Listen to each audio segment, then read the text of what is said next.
네, 오늘은 2월 첫 주 성찬 예배로 하나님께 드립니다. 예배 오신 교회 여러분을 진심으로 환영합니다. 다 함께 묵도하시겠습니다.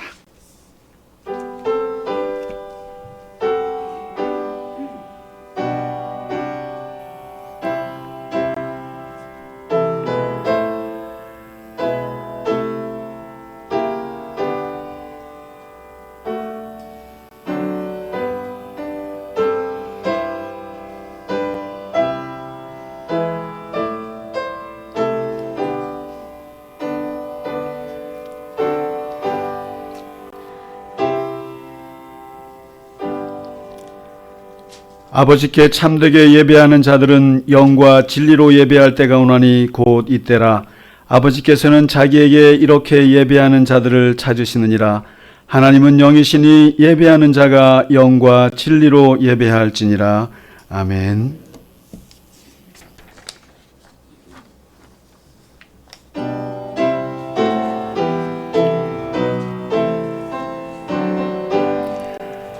다 찬양하여라. 전능왕 창조의 주께 내 오나 주 찬양 평강과 구원의 주님. 성도들아 주 앞에 이제 나와 즐겁게 찬양하여라. 다 찬양하여라. 놀라운 만유의 주님. 포근한 날개 밑을 품어 주시는 주님. 성도들아 주님의 뜻 안에서 내 소원 다 이루리라.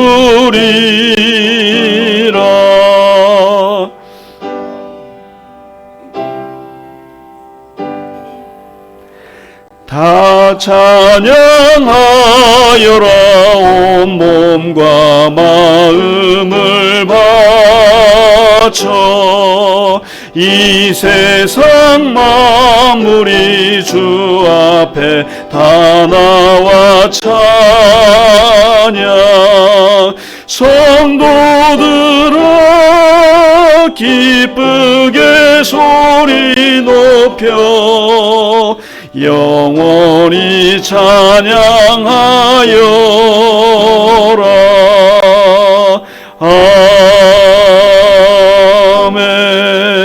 아멘. 사도신경으로 우리의 신앙을 고백하겠습니다. 나는 전능하신 아버지 하나님 천지의 창조주를 믿습니다. 나는 그의 유일하신 아들 우리 주 예수 그리스도를 믿습니다.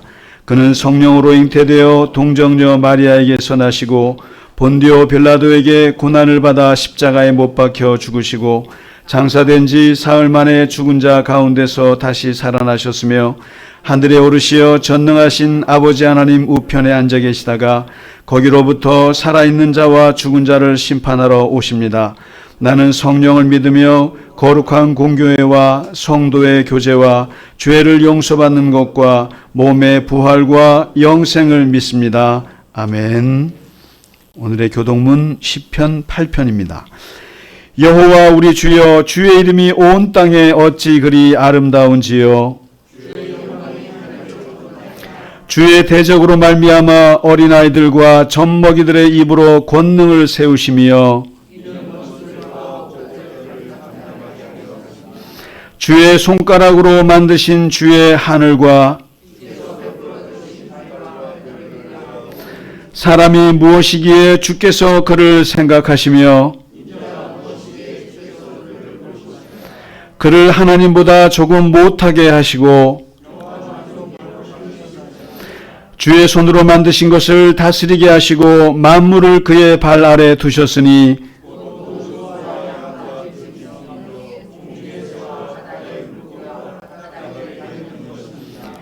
여호와 우리 주여, 주의 이름이 온 땅에 어찌 그리 아름다운지요. 아멘.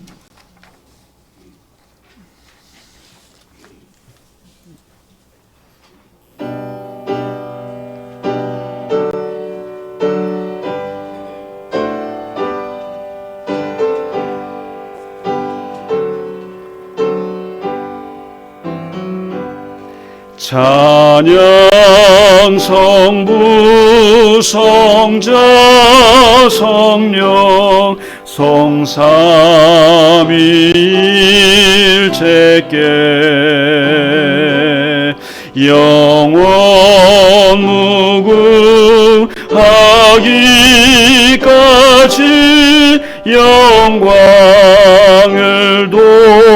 돌리세 영광을 돌리세.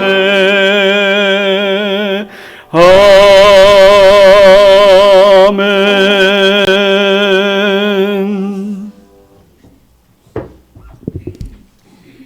사랑과 은혜가 풍성하신 하나님 아버지, 갈릴리 겨자나무 교회를 오늘도 예배의 자리로 불러주시니 감사드립니다. 작은 겨자씨 같은 우리의 마음을 아시고 그 믿음을 자라게 하시는 주님을 무한 신뢰하며 이 시간 하나님 앞에 섭니다.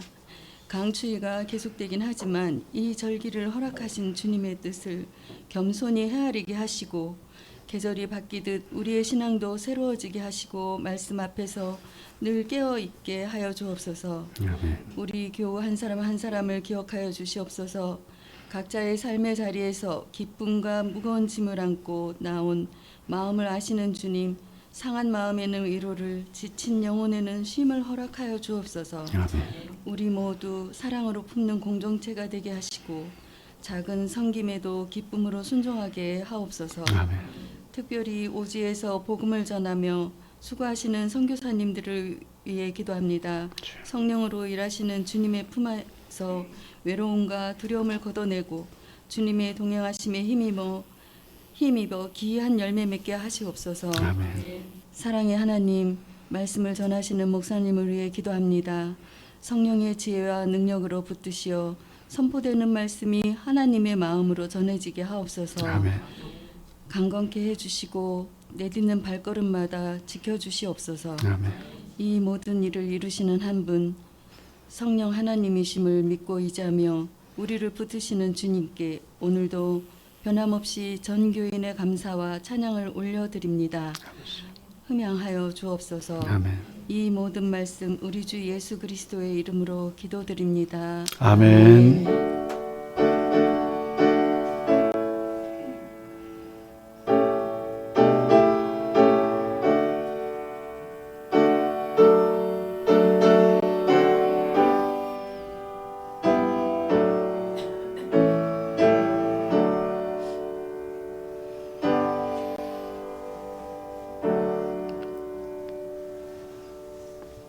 아멘. 찬송가 310장 하나님의 은혜로 함께 찬양 드리겠습니다.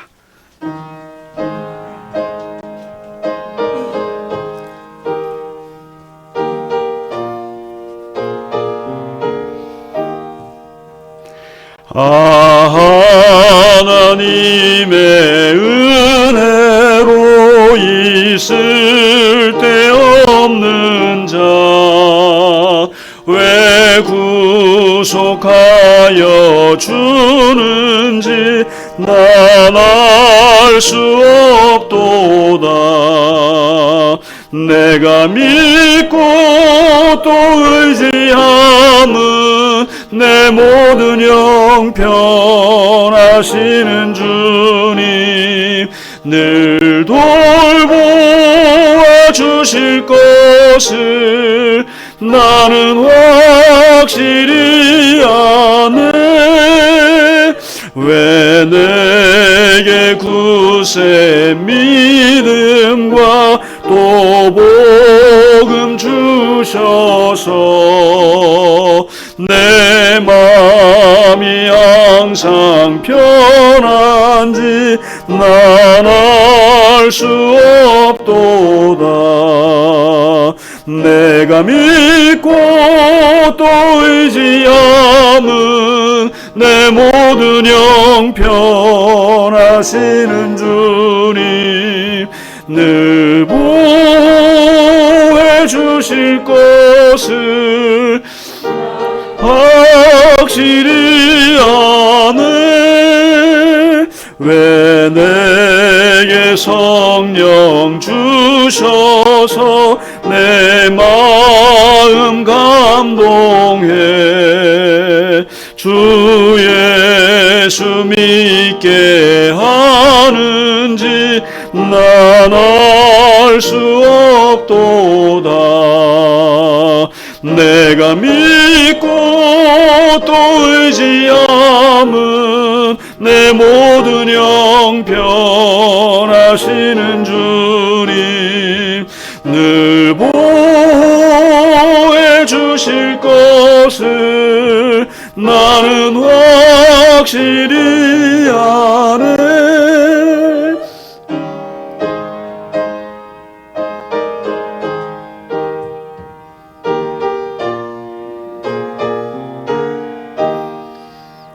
주 언제 강림하실지 혹 밤에 혹 낮에 또 주님 만날 그곳도 난 알 수 없도다. 내가 믿고 또 의지함은 내 모든 형편하시는 주님 늘 보호해 주실 것을 나는 확실히 아네. 아멘. 네, 교회 소식을 몇 가지만 전해드리겠습니다. 몇 가지가 아니라 한 가지만 전해드리겠습니다. 우리 이제 오늘은 성찬 예배를 드리고요. 우리 김규영 양과 한승준 군의 결혼식이 이번 주입니다. 2월 7일 토요일입니다. 12시 30분 강남 신사에 있는 리버사이드 호텔 7층입니다. 그래서 교회 차량으로 가실 분들은 11시 반에 출발하겠습니다. 교회에서. 아니면 교회가 아니더라도 강북에 사시는 분들은 말씀을 하세요. 그래서 같이 제가 모시도록 하고 12시 반까지 가도록 하겠습니다. 강남에 사시는 분들 뭐 많이들 오실 거죠? 예, 많이들 오시기 바랍니다. 이제 다음 주가 우리 이제 작별하는 마지막 인사가 되는데 교회에서는 그냥 보낼 수는 없을 것 같아서 그래서 오늘 12시 반이 돼도 안 오길래 이거 결혼식장에 가서 줘야 되나 그랬는데 두 분이 같이 왔어요. 이제 신혼은 저 결혼해서 또 이제 집 구했죠? 집 구했지? 네. 여기서 살 때 가서 잘 걸어 놓으라고 우리 너무너무 예쁜 예수님 십자가예요. 너무너무 예쁘잖아요. 이게 아주 되게 유명한 디자이너가 만든 건데 아주 인기 상품이에요. 이름으로 십자가를 만든 거예요. 보기 들면 뭐 아는 분들은 좀 아는 눈치예요. 우리 신임 집사님들. 네. 교회에서 주는 선물이니까 두 분이 와서 좀 받아가세요.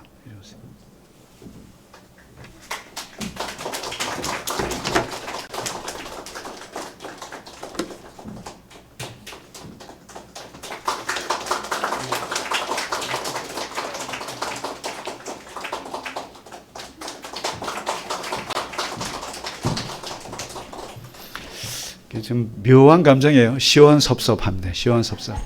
뭐 이렇게 보통 자식들 뭐 결혼시킬 때 그런 느낌이라고들 하시는데 그냥 시원섭섭하고 그래요. 섭섭하고 또 잘 됐으니까 또 시원하고 좋은데 하여튼 다음 주에 가서 마지막 우리 작별 인사 하도록 하고요. 또 그러면은 저 피아노를 누가 치나 그랬더니 또 하나님은 또 예비하사 우리 전혜빈 양을 또 하나님께서 예비해 주셔서 가끔씩 와서 우리 저 규영 씨가 어디 갈 때 가끔씩 와서 해줬는데 이제 아주 주일 메인 반주자로 와주셨어요. 너무너무 감사합니다. 큰 박수로 환영해 주시기 바랍니다. 네. 네. 자, 우리 이거 하여튼 또 오고 가고 그러는데 하여튼 그렇습니다. 자, 오늘 이상만 장로님 부활하셨습니다.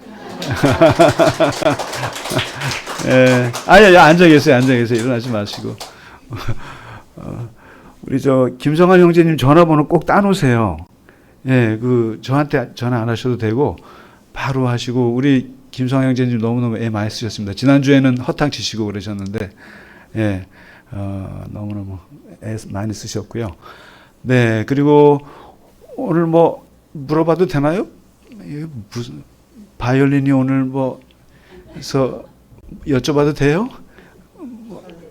뭐 복잡한 뭐가 있겠죠. 뭐 그걸 굳이 아이고 또 서로 분리가 되셨구나.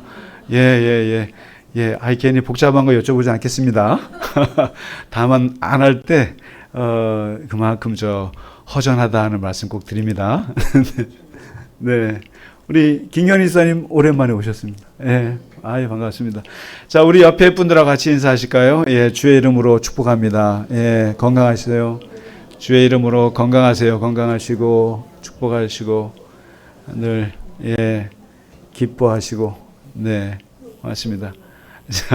자, 오늘 준비한 찬양입니다.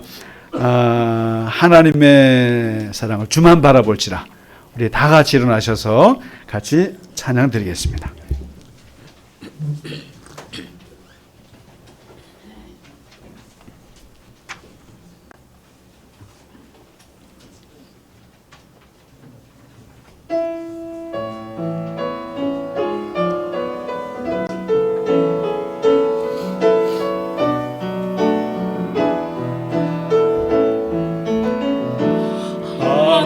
하나님의 사랑을 사모하는 자, 하나님의 평안을 바라보는 자, 너의 모든 것 창조하신 우리 주님이 너를 얼마나 사랑하시는지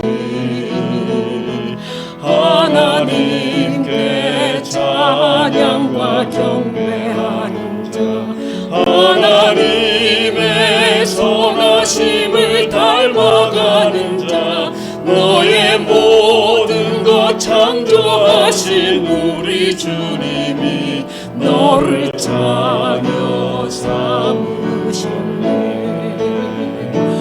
하나님 사랑의 눈으로 너를 어느 때나 바라보시고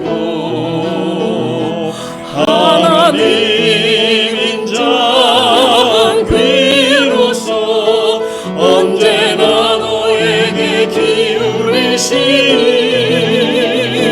어두움에 밝은 빛을 비춰주시고 너의 적은 신음에도 응답하시니 너는 어느 곳에 있든지 주를 향하고 주만 바라볼지라. 하나님 사랑의 눈으로 너를 어느 때나 바라보시고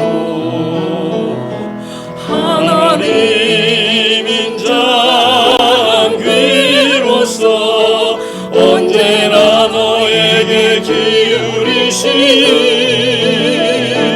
어두움에 밝은 빛을 비춰주시고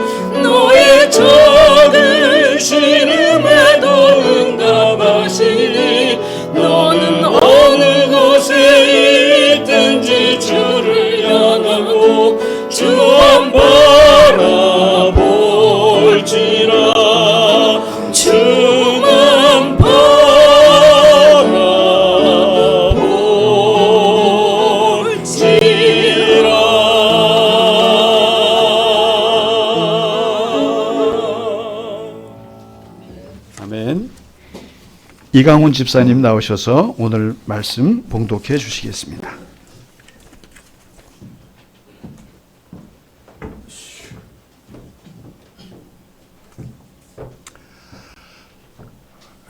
오늘 우리에게 주시는 하나님의 말씀은 고린도 후서 5장 1절부터 5절까지 그리고 17절부터 19절까지 이 두 마디를 제가 연속해서 봉독해 올리겠습니다.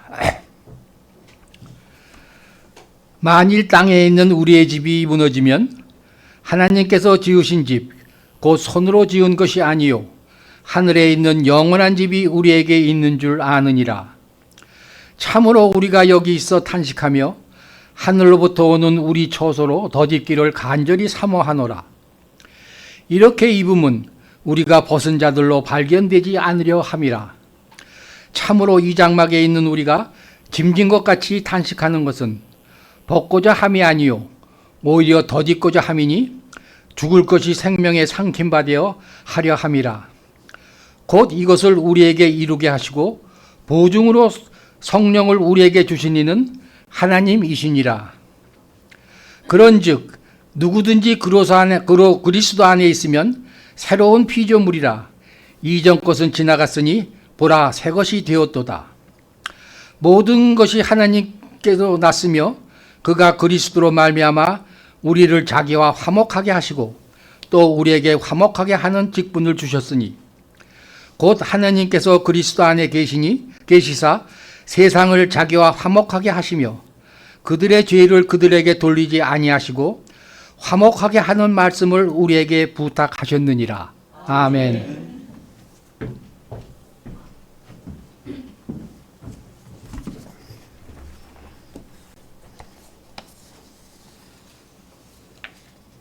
네, 감사합니다.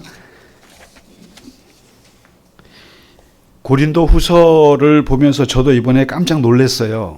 왜 놀랐냐면은 한 장 한 장마다 바울이 우리 그리스도인들을 뜻하는 비유를 이렇게 문학적인 표현을 계속 한 장마다 이렇게 내놓는다는 걸 보고 놀랐어요. 다음 주에도 또 하나 내놓는데 그리스도의 향기다. 그리고 그리스도의 편지다. 그리고 질그릇에 담긴 보배다. 기억나세요? 그러니까 2장, 3장, 4장 그러니까 하나씩 이렇게 던지고 있는데 그래서 제가 한번 바울이 문학적으로 이렇게 우리를 가리키는 표현들이 몇 가지가 있나를 한번 찾아봤어요. 근데 20가지가 넘어요. 많은 표현들을 했어요. 그 중에 이제 너희는 그리스도의 향기다. 또 너희는 그리스도의 편지다. 그리고 너희는 질그릇에 담긴 보배다까지 얘기하고 오늘은 너희는 그리스도 안에 있는 새로운 피조물이다 라는 말을 해요.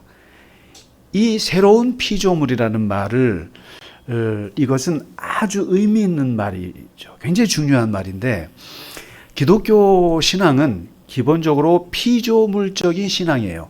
피조물 신앙이라고 해요. 우리가요. 우리가 어디서 왔는가 했을 때 우리 기독교인들은 우리는 하나님으로부터 빚어진 존재다. 하나님이 창조해서 만든 존재다. 아베마가 아니죠. 그 뭐죠? 아메바. 죄송합니다. 제가 옛날에 생물을 못 해가지고 아메바에서 진화해서 생긴 것이 아니라 하나님께서 우리를 빚으셨다고 믿는 사람들이 기독교인들이에요. 그래서 피조되었다. 이 얘기를 하는데 이 피조물 신앙이 한번 잘 생각해 보세요. 세 가지 중요한 특징이 있어요. 내가 피조물 신앙을 가졌다는 얘기는 뭐냐면 의존적 존재라는 뜻이에요. 내가 누군가에게 의존하는 존재다. 왜냐하면 누군가로부터 만들어졌기 때문에. 우리가 부모님으로부터 나왔기 때문에 부모님께 의존하듯이 내가 어디서 나왔느냐가 그게 나의 의존의 대상이 되는 거예요.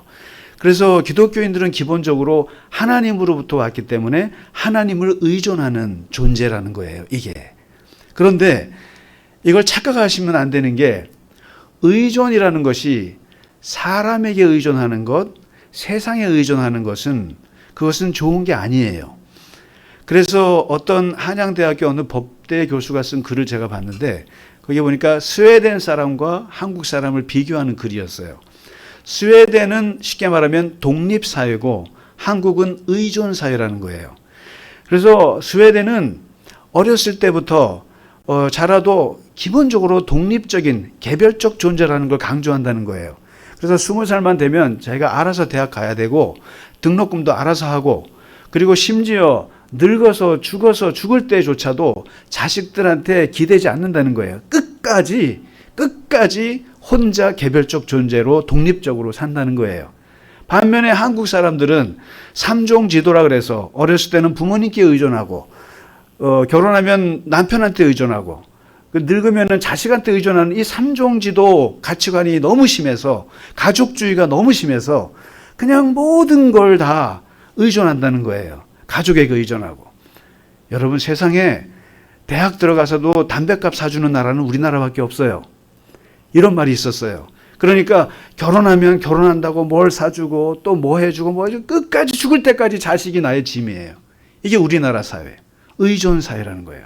그러면서 이 법대 교수님인데 우리도 스웨덴 같이 가야 한다라는 이제 취지의 글이었습니다. 그래서 성경에도 보면 의존하는 게 나빠요. 욥기에 보면 거미줄에 걸려서 잡아먹히는 게 의존이라는 거예요. 누군가 의존한다는 것은 거미줄에 잡혀 먹히는 것 같고, 잠언서에서는 의존한다는 것은 부서진 이빨 같은 거다. 그리고 부러진 다리 같은 거다. 그러니까 의존하는 사람은 부서진 이처럼 연약한 존재다. 그래서 여러분, 이게 국가도 마찬가지입니다. 이게 남의 나라에 의존하잖아요. 의존하면 멸망의 원인이 되는 거예요. 여러분, 그 마키아벨리의 군주론 보셨어요? 군주론을 한번 꼭 보세요. 그 책 보면 지킬 힘이 없이 타 세력이나 동맹에 의존하는 사람들은, 국가는, 그 권력은 유지될 수 없다. 맞는 말이죠. 우리가 언제 미국에 의존하고 살겠어요? 언제 중국에 의존하고 남의 나라에 의존하겠어요? 그럼 망하는 길이에요. 그래서 사람에게 의존하는 것, 다른 누군가에게 의존하는 것은 망하는 길이에요. 그럼에도 불구하고 기독교 신앙은 뭘 말하냐면, 우찌무라 간조가 얘기했듯이 기독교는 이론의 종교가 감정의 종교가 아니라 의존의 종교라 그랬어요. 의지의 종교다. 왜냐하면 의지, 누군가에게 의지한다는 거예요. 그게 누구에게 의존하냐는 게 중요하죠. 하나님께 의지하는 종교다. 이 바타흐라고 하는 히브리어는 매달리다는 뜻이에요. 그리고 이게 들어붙다 뜻이에요. 그러니까 의존 신앙이라고 하는 것은 하나님께 얹혀 사는 신앙이에요. 그러니까 나는 죽었다 깨어나도 하나님께 얹혀 살아. 하나님이 내쫓아도 하나님께 나는 얹혀서 붙어 살 거야. 거머리처럼. 이게 의존 신앙이에요. 그런데 여기서 분명히 말씀드리는 것은, 사람들은 하나님은 의존하지 않고 사람을 의존하려고 그런다는 거예요. 그래서 성경에서는 뭐라고 말하냐면 끊임없이 우상을 의존하지 마라. 우상이 뭡니까? 은과 금. 그리고 사람의 손으로 만든 거 의존하지 말라. 두 가지 의존하지 말라는 거예요. 물질 의존하지 마라. 물질주의에 의존하지 말고 인공주의, 인간이 만든 걸 찬양하지 말라는 거예요.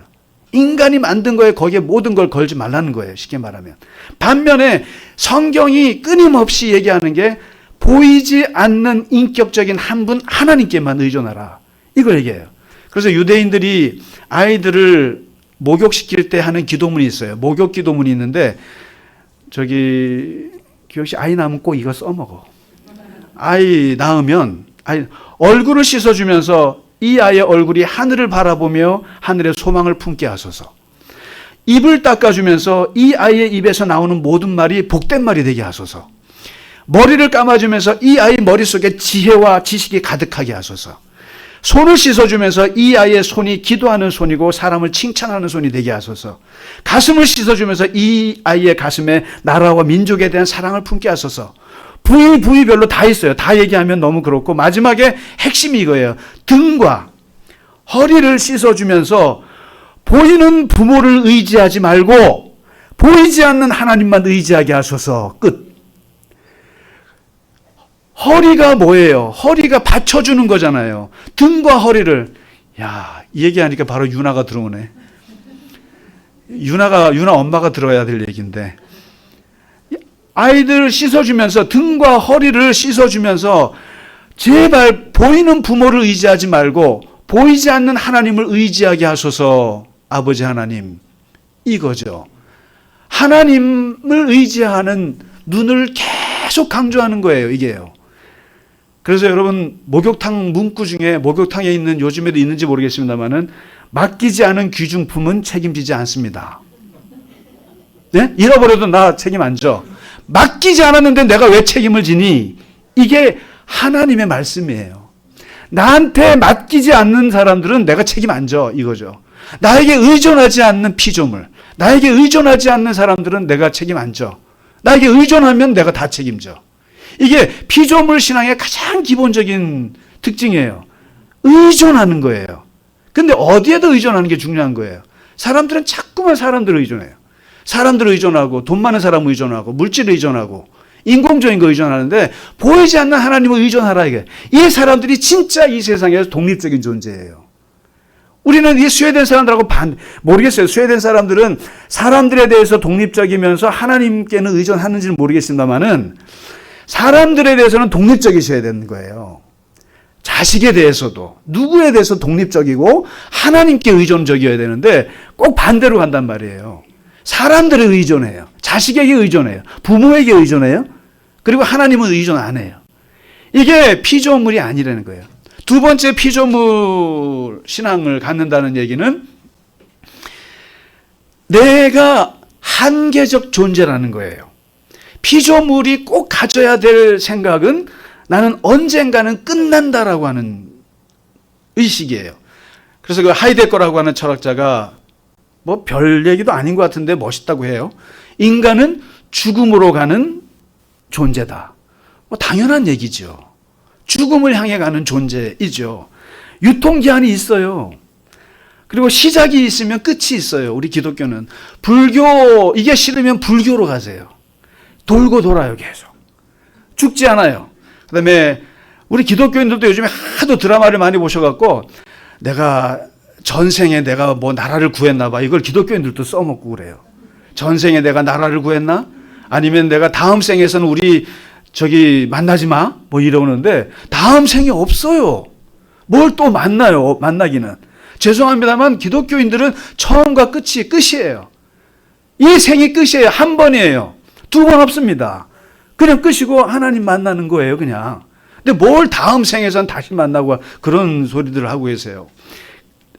끝이에요. 언젠가 가는 존재라는 거예요. 모든 피조물, 저기 풀들이 시작이 있으면 끝이 있고 나무가 시작이 있으면 끝이 있어요. 모든 생명체들은 다 시작이 있으면 끝이 있어요. 이게 피조물이에요. 피조물은 다 그렇습니다. 그리고 세 번째, 피조물이 갖는 피조신앙 특징은 무소유예요. 모든 것이 다 내 것이 아니라는 거예요. 빈손으로 왔다가 빈손으로 가는 거예요. 그래서 이것을 가장 잘 보여주는 게 호텔이에요, 호텔. 호텔에 가면 TV도 있고, 침대도 있고, 냉장고도 있고, 뭐 많아요. 많고, 내 것처럼 실컷 써요. 실컷 썼고, 마치 내 것인 양 써요. 그러다가 다음날 아침 11시 전화 와서 나가세요. 그럼 어떻게 해요? 다 놓고 가야 됩니다. 가져가시면 안 돼요. 이게 바로 호텔과 인생과 호텔 머무는 그거랑 똑같다는 거예요. 아무것도 내 것이 없어요. 제일 중요한 것이 뭐냐면 내 재산, 우리의 과제예요. 이 돈, 이게 내 돈인가? 그리고 사람, 이게 내 사람인가? 우리가 보면 정치하는 사람들이나 또 많은 이렇게 뭐 보면 그래요. 쟤는 내 사람이야. 내 사람이야. 이런 말을 많이 써요. 그리고 세 번째가 지식. 이게 과연 내 지식인가? 한번 보세요. 내 돈인가? 이게 내 돈인가? 이거는 뭐 당연한 내 돈이 아니라는 거예요. 언젠가는. 그리고 내 사람이 어디 있어요? 내 사람이. 여러분 어디 가서요? 우리 자식들 소개할 때 내 딸이 제 딸입니다. 제 아들입니다. 그 말을 하면서도 한번 생각해 보세요. 과연 이게 내 딸인가? 이게 내 자식인가? 이게 내라는 말을 넣고 한번 쓰는 것에 대해서 한번 생각해 보세요.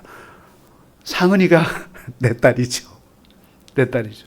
그러나 자식들도 결국은 다 내 것이 아니잖아요. 그러니까 이거. 그리고 내지식, 요즘에 보세요. 지적 재산권 가지고 막 얘기하지만 요즘에 이제 AI가 나와서 여러분 AI를 한번 깊이 생각하셔야 돼요. 산업혁명 저리 가라고. 지금 이 AI 문명이 얼마나 우리를 바꿀지 모르는데 그게 제일 머리 아픈 게 뭡니까? 지식이 어디서 왔나요? 다 내 지식인 줄 알았어요. 근데 잘 생각해 보세요. 내가 갖고 있는 지식조차도 다 누군가에게 들은 거예요. 다 들은 거예요. 책에서 듣고 누구한테 듣고 선생님한테 듣고 다 들은 거예요. 내 것이 없어요. 내 지식이. 근데 그거를 그래서 숨겨왔다고요. 학자들이. 이건 내 지식이야 내 지식이야 했어요. 그런데 AI가 그걸 깨버렸어요. 그래서 여러분 서울대가 위태로워졌습니다. 실제로 그래요. AI는 지금 굉장히 많이 바꿀 거예요. 지식이 인공지능이 훨씬 더 뛰어나요. 그 지식이 사람이 못 따라갈 정도예요. 그러니까 내 지식이 없어요. 어떤 분이 제가 아주 존경하는 목사님이신데 신학교 때 그분의 책을 읽고 너무나 많이 은혜를 받았고 제가 구원론에 대한 아주 체계를 세우는데 큰 역할을 해주신 목사님이신데 그분도 나이가 드시면서 은퇴하시고는 그만두지를 않으시고 계속 매달 한 번씩 설교를 하시고 원로 목사님 되셔갖고 하시고 교회를 안 떠나시는 거예요. 근데 좀 이상하다. 왜 은퇴하시고 안 떠나실까 제가 그랬는데 속으로. 그런데 결국은 사단이 났어요. 그 담임 목사님하고 이게 갈등이 생겨가지고 거기 자기 아들을 데리고 나가겠다고 하면서 뭐 돈을 뭐 얼마 달라고 막 그랬다 그래요. 막. 근데 그 기사를 제가 보면서 제가 다른 건 모르겠는데 좀 깜짝 놀란 구절이 있었어요. 왜냐하면 나에게 설교를 못하게 하면 난 자살할 거야. 그런 얘기를 하시더라고요. 원로 목사님이. 근데 그 말을 옛날 같았으면 제가 참 저분은 하나님 말씀을 전하는 사명감 가지고 사는구나. 하나님 말씀 없이는 못 사는구나. 그렇게 좋게 생각했을 것 같아요. 근데 지금은 제가 어떻게 보는지 아세요? 욕심이 과하시구나. 설교가 뭐라고. 은퇴하면서 놔야지. 제가 고백 하나 할까요? 전 사실 이 주일날 설교하는 거 있잖아요. 이렇게 설교하는 걸 준비하면서 어떤 생각을 항상 하냐면은 하나님께서 언젠가 내 입을 막으실 날이 있을 거야. 하나님이 내 입을 막으실 거고 설교에 대한 아이디어와 여러 가지 생각들을 이 통찰을 하나님이 안 주실 날이 있을 텐데 언젠가 머리를 정말 이렇게 안 돌아가게 하실 텐데 그럴 날이 오기 전까지 최선을 다해야겠구나. 언제든지 하나님이 내 입을 막을 거라는 생각을 해요. 저는요. 그런데 입을 막으면 자살하겠다고? 그 말을 제가 존경하는 목사님의 입에서 하는 말을 듣고 설교가 내 거예요? 그게 내 겁니까? 안 하면 자살하겠다는 말이 됩니까 이게? 그래서 이 피조물적인 존재라고 하는 것은 내 거 아무것도 없어요. 아무것도 없다라는 거예요. 그런데 이게 깨지는 게 타락인 거예요. 이게 깨지는 게 타락이에요. 쉽게 말해서 나는 의존하지 않을 거야. 하나님 의존하지 않을 거야. 내가 독립적으로 살 거야. 이게 타락이에요. 그리고 나는 영원 불멸에 살 거야.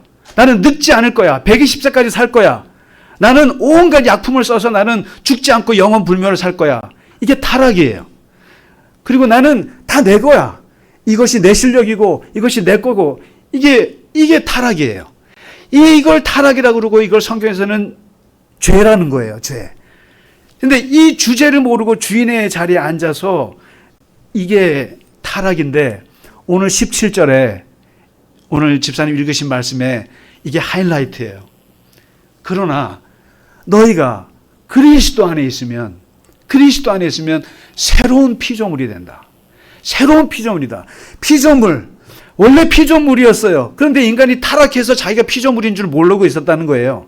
그런데 너희가 다시 예수 믿고 예수 안에서 새로운 피조물이 됐는데 그 새로운 피조물은 어떤 존재냐?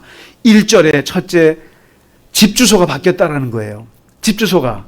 저는 이 구절을 장례식 때 항상 쓰는데 이 구절이 참 이런 말이에요. 만일 땅에 있는 우리의 장막집이 무너지면 하나님께서 지으신 집, 곧 손으로 지은 것이 아니라 하늘에 있는 영원한 집이 우리에게 있는 줄 아느니라. 옛날에는 이 육체의 장막이, 육체의 몸이 나의 모든 건 줄 알았다는 거예요. 그런데 그리스도 안에 있는 새로운 피조물들은 나의 진짜 집은 영혼의 집이다. 하늘에서 지은 집이다. 나는 차라리 바울이 뭐라고까지 말하잖아요. 8절에요. 나는야 솔직히 내가 진짜 원하는 건 뭔지 알아? 빨리 죽었으면 좋겠어. 이런 얘기예요. 차라리 몸을 떠나서 주와 함께 있고 싶어. 이게 보면 이 사람 자살하고 싶어 하나 그렇게 생각하는데 실제로 기독교인들의 신앙 속에는 이게 있어야 돼요. 우리의 본향은 사실은 하늘에 있다라는 생각이 있어야 돼요. 그래서 여기서 살긴 살아요. 그러나 나는 차라리 이 몸을 떠나서 주님과 같이 있는 게 솔직히 더 좋아. 그러나 주님이 여기서 살게 하니까 사는 거지. 하고는 본향적인 생각이 있다는 거예요. 땅의 고향이 아니라. 그리고 두 번째 15절에 삶의 주인이 바뀌었다는 거예요. 새로운 피조물은. 삶의 주인이 바뀌어서 이러잖아요. 그들 자신을 위하여 살지 않고 오직 그들을 대신하여 죽었다가 다시 살아난 누구요? 예수님을 위해서 산다. 이 새로운 피조물이 된 사람들은 삶의 목표가 달라요. 옛날에는 모든 내비게이션이 누굴 향하냐면 나를 향해요. 나의 행복, 나의 기쁨, 모든 게 나의 성공이에요. 그러나 새로운 피조물의 생각은 주님의 기쁨, 주님의 성공, 주님의 영광, 거기에 맞춰져 있다는 거예요. 이게 새로운 피조물이. 그리고 무엇보다도 마지막 이 피조물, 새로운 피조물의 특징은 이 끊어질 수 없어요. 하나님과 끊어질 수 없는데 제가 이걸 참 보여드리고 싶어서 이걸 가져왔는데 일본의 그 도자기를 만드는 예술 중에 킨치기라고 하는 기법이 있대요. 킨치기. 킨이 금이에요. 치기가 붙이다라는 뜻이에요. 있는데 이게 뭐냐면 깨진 도자기를 버리지 않고 그 깨진 틈을 황금으로 메워서 아름다운 예술 작품을 만드는 기술이래요. 그래서 이 수리한 자국이 이거 수리한 자국이 남잖아 이게 아니라 거기에 금칠을 이렇게 해서 거기가 깨졌다라는 게 그냥 보여요. 보이는데 그냥 그 깨진 상처, 깨진 부위를 그대로 그냥 보여주는 거예요.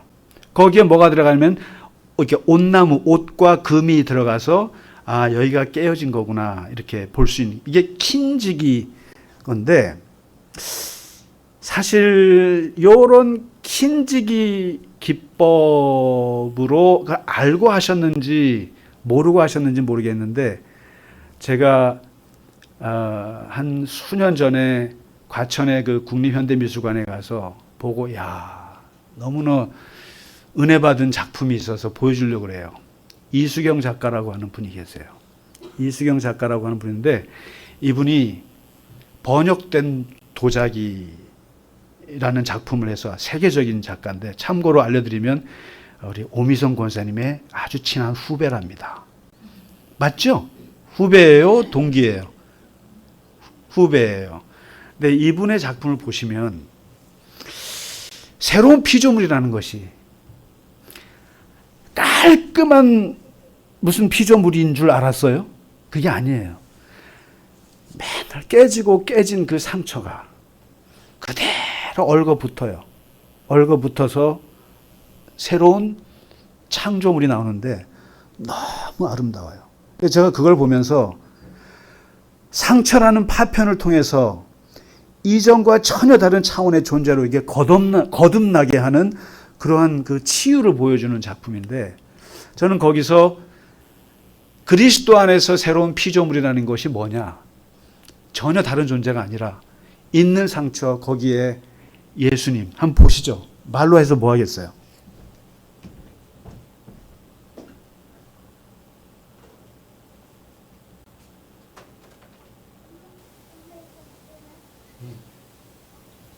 한번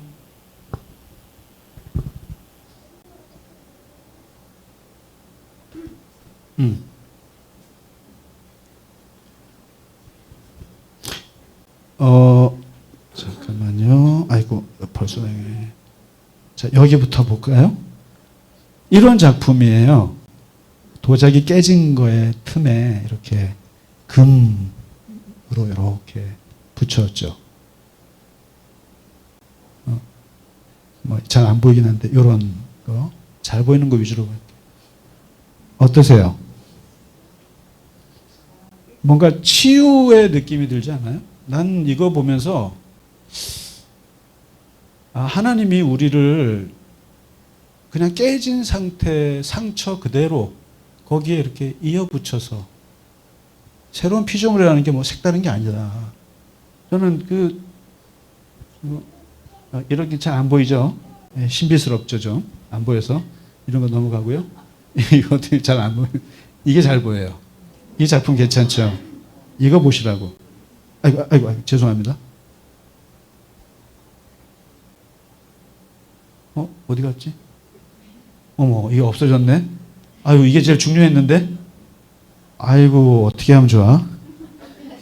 제가 이따, 그거 보여주려고 했는데, 이게 제가 잘못 만져가지고, 네, 오늘 그냥 요게 제일 잘 보여요. 예. 그 다음 잘 안 보이는 거라. 잘 안 보이죠. 이게 잘 안 보여. 이것도 잘 안 보이고, 이거 잘 보이는 게 있었는데, 하여튼 좀, 제가 이게 좀 약해서. 그러니까 이게, 한번 나중에 따로 봐요. 한번 전시회 한번 가보세요. 근데 이게 새로운 피조물이라는 것이 이런 것이 아니겠는가. 그냥, 그리고 이 금잎이라는 게 이게 예수 그리스도가 아니겠는가. 예수님이 우리의 그 상처 하나하나를 싸서 또 보듬고 붙이고 해서 아름다운 예술 작품으로 만드시는 그 모습 아니겠는가.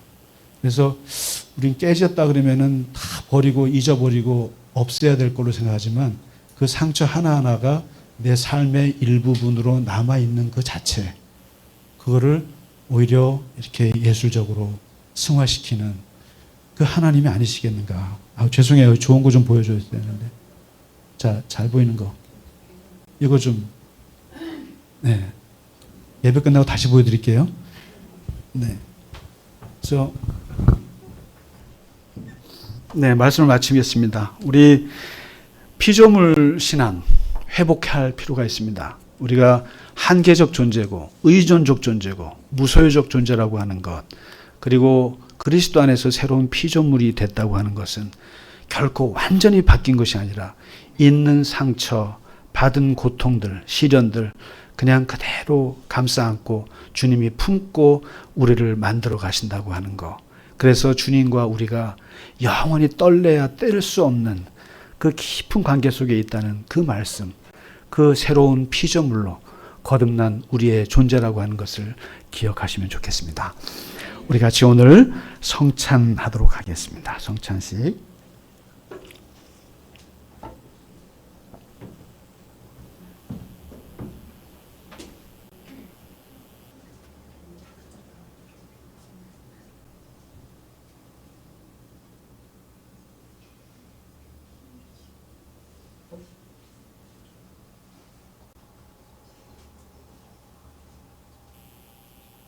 기도하겠습니다.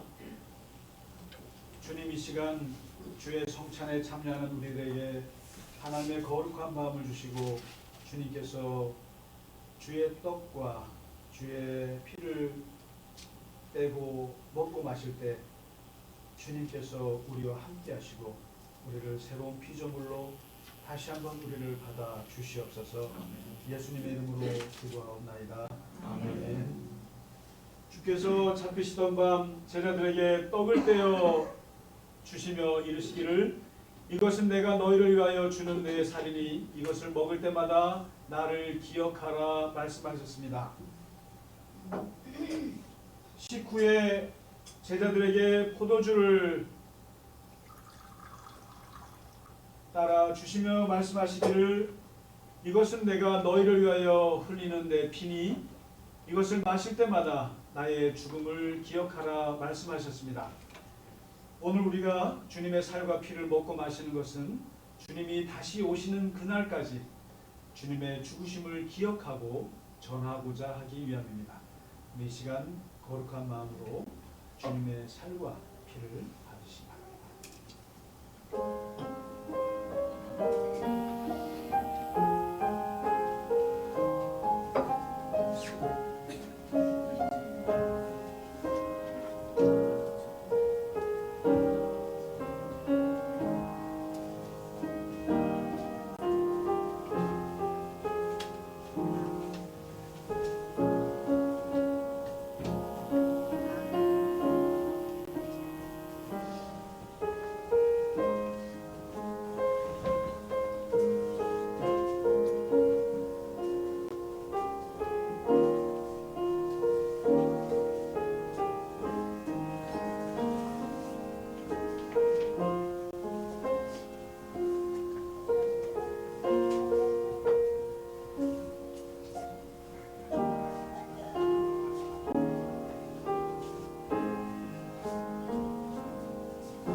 우리에게 향하신 찬양 드리면서 봉헌하도록 하겠습니다.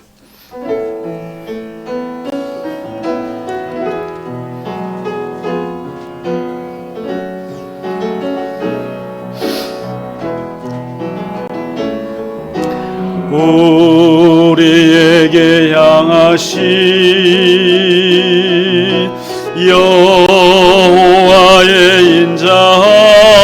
인자하심이 크고 크도다 크시도다 크고 크도다 크시도다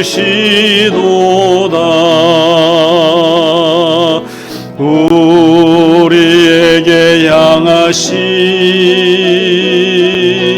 여호와의 진실하심이 영원하시도다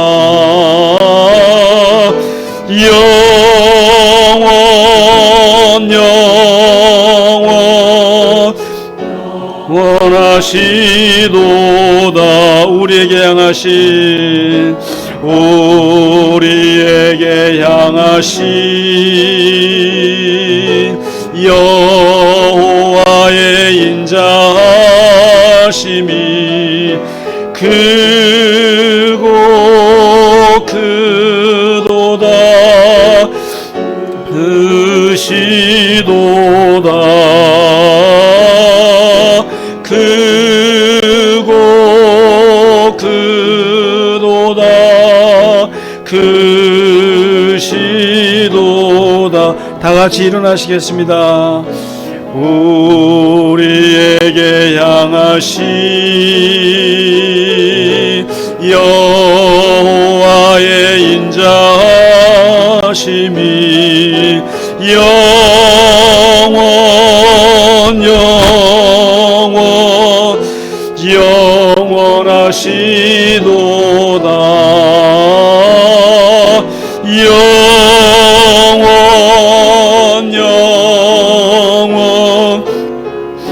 영원하시도다